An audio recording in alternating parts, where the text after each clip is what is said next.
अल्हम्दुलिल्लाहि वकफ़ा वस्सलातु वस्सलामु अला सय्यिदिल अंबिया अम्मा बाद अऊज़ु बिल्लाहि स्समीइल अलीम मिनश शैतानिर रजीम बिस्मिल्लाहिर रहमानिर रहीम लैसा अलल अमा हरज वला अलल आरज हरजुन वला अलल मरीज़ हरजुन वला अला अनफुसिकुम अन तअकुलू मिन बयूतिकुम। सदक़ल्लाहुल अज़ीम। हर किस्म की हम्दो सना अल्लाह ताला की ज़ात के लिए जो सारे जहानों का पैदा करने वाला मालिकुल मुख्तार है, और दुरूद व सलाम रसूलुल्लाह सल्लल्लाहु अलैहि वसल्लम की ज़ात पे जो सारे जहानों के लिए रहमतुल लिल आलमीन बना के भेजे गए और हमारे हादी और रहबर हैं।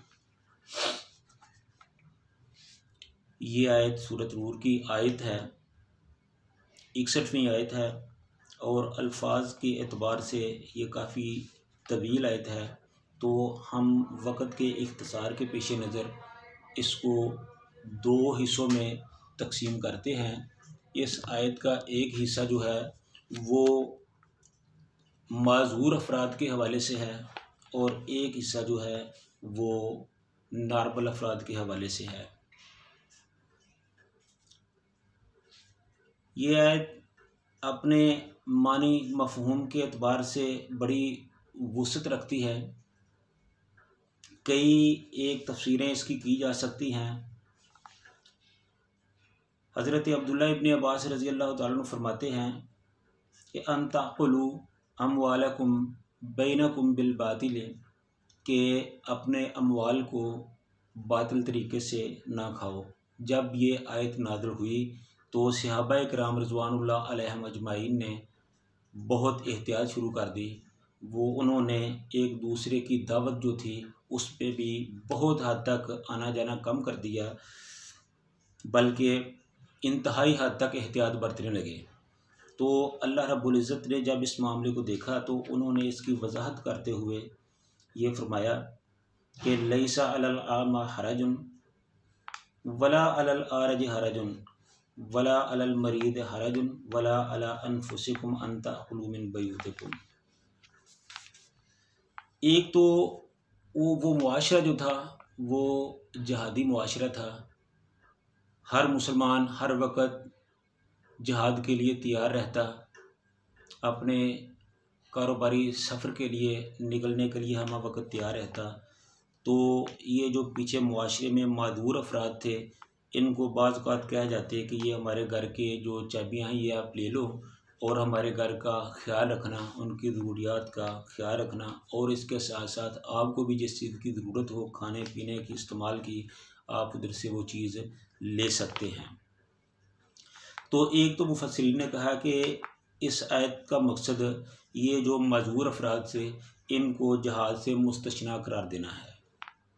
तो ये बिल्कुल ऐसा हो सकता है। दूसरा इसका मकसद ये है कि कुछ जो मजबूर अफराद थे उन्होंने महसूस किया कि लोग उनको दावत देते हैं, और दावत देने के बाद वो उनको अपने भाइयों के घर ले जाते हैं, बापों के घर ले जाते हैं। उन्होंने इस चीज़ का महसूस किया कि वो उनको बाहर लेकर क्यों जाते हैं। तो इस पर अल्लाह ताला ने कहा कि आप पर कोई हर्ज नहीं है कि आप जहाँ से भी चाहें आप खा पी सकते हैं, आपके लिए कोई मसला नहीं, कोई गुनाह नहीं है। दूसरा एक तफसीर इसकी मुफस्सिरीन ने ये की है कि ये जो मजबूर अफराद थे ये अपने जहन में ये समझते थे, गुमान करते थे कि हम चूँकि मजबूर हैं, हम सही तरीके से नॉर्मल अफराद के साथ बैठकर खाना नहीं खा सकते, उनके साथ बैठ नहीं सकते, उनके साथ बातचीत नहीं कर सकते। ये ना हो कि वो हमारी वजह से कोई उकताहट महसूस करते हों, तो वो अपने दिल ही दिल में ये सोचते थे। और इसी तरह जो नॉर्मल अफराद थे वो अपने दिल में ये सोचते थे कि हम तो बिल्कुल ठीक ठाक लोग हैं, तो ये जो मजबूर अफराद हैं कहीं ये हमारी वजह से ऐसा ना हो कि हम खाना खा रहे हों और हम तो ठीक हैं और हम खा लेते हैं, और ये अपनी मजदूरी की वजह से अपनी भूख ना मिटा सकें। अपना पूरी तरह सही तरह खा ना सके, बैठ ना सकें, तो कहीं हमारी वजह से ये परेशान ना हों। तो ये जो एक दूसरे का एहतराम था, ये दोनों के दिलों में था। तो ये दोनों अपने अपने दिल में ये सोचते थे। तो अल्लाह ताला ने दोनों की ये जो कैफियत थी इसको महसूस किया और बयान भी किया। तो बहरहाल ये सारी ही तफसीरें अपनी अपनी जगह पर दुरुस्त और सही हैं। अल्लाह ताला ने फरमाया कि जो अंधा है, लैसा अलल आमा हरज, अंधे पर कोई हर्ज नहीं है, वला अलल मरीद हरज वला अलल आमा वला अलल आरज हरजुन, और जो लंगड़ा आदमी है जिनके पाँव में या टांग में कोई नक्स है उस पर भी कोई हर्ज नहीं है, कोई गुनाह नहीं है।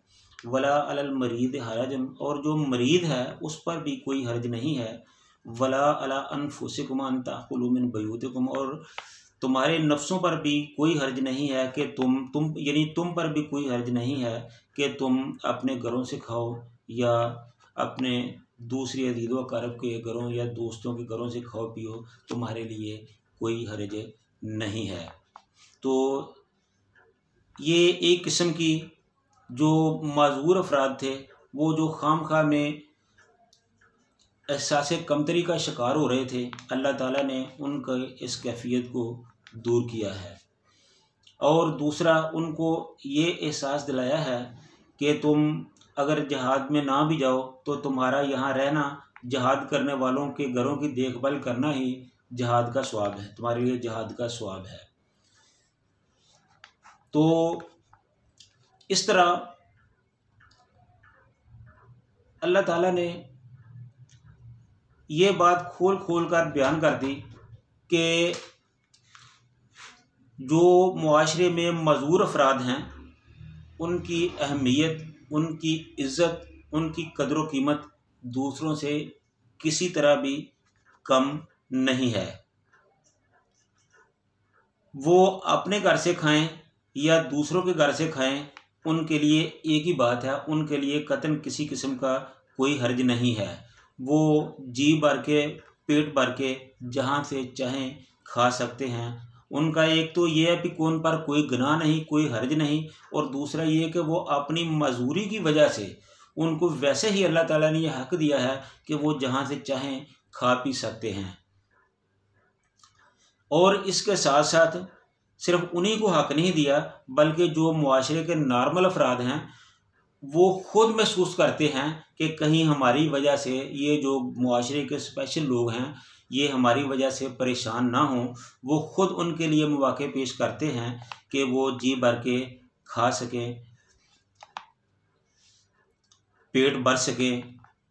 तो इसलिए ये अल्लाह ताला की मुस्लिम मुआशरे पर ख़ास फजल व रहमत है कि उन्होंने सब के लिए यकसम मौके पेश किए।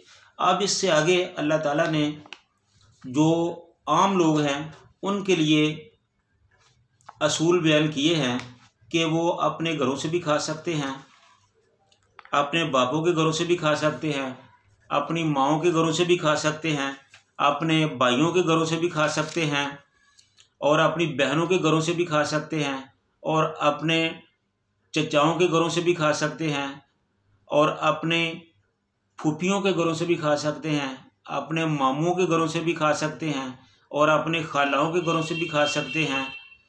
ये और इस किस्म के दूसरे जो मसाइल हैं, ये चूँकि काफ़ी लंबी चौड़ी आयत है, तो इस पर इंशाल्लाह हम अगले प्रोग्राम में रोशनी डालेंगे कि इनके बारे में अल्लाह ताला ने क्या अहकाम दिए हैं और क्या हुक्म है आम मुसलमानों के लिए। तो अल्लाह ताला से दुआ है कि हमें मुआशरे में रहते हुए एक दूसरे के हक़ और हकूक़ के तहफ़्फ़ुज़ की तौफ़ीक़ दे। आमीन। व आखिरु दावाना अनिल हम्दुलिल्लाहि रब्बिल आलमीन।